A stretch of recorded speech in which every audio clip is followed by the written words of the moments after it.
4 recent releases from Fantagraphics. Fantagraphics is my favorite comic book publisher out there. For just 4 books that they released recently that I think you should check out. Donald Duck finds pirate gold. Fantagraphics has been releasing the Carl Barks library throughout the years. This is the first volume. Yeah, they've released them out of order.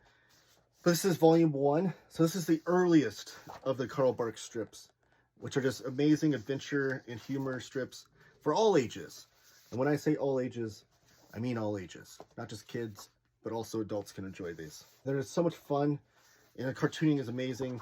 A video on my YouTube channel showing off all these books, actually, if you want to check it out.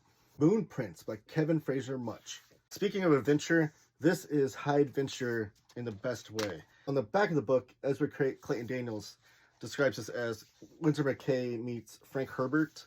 Also, Kevin Fraser Much was influenced by a lot of the great classic adventure stories from the 50s and 60s, and he wanted to make one in the modern age. And he uses his kids as inspiration for this. There's just such a great cast of characters that they meet. It reminds me a lot of like Wizard of Oz or Alice in Wonderland, where every other page you're flipping, you're going to meet some new wild character, whether it be like a purple ape or a vampire bat or a robot. And it's just such a blast to read this. This is Moa Romanova's latest work, Bluff Soul. Moa Romanova is a Eisner Award winner with her previous release, Goblin Girl. But this is autobiographical of her going on a tour with this band that she was friends with, and all the different crazy rock and roll hijinks that you would get into when you're on tour with a rock band.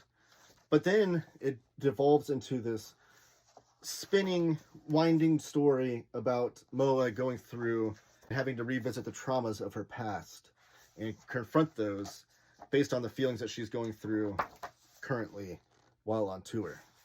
It's wild, it's fun, it's heartbreaking. And the next release is an odd one. It's not comics, but it is by Fantagraphics. This was the Evergreen Review.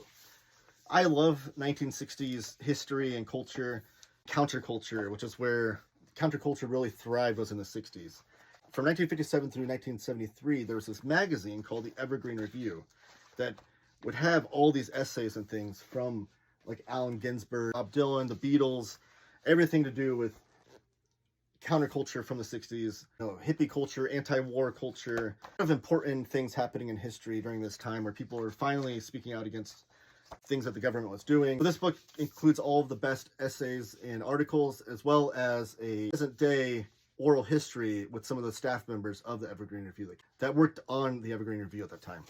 Click the link in my bio and you'll find me talking about comics on a more long-form videos, and you keep talking comics.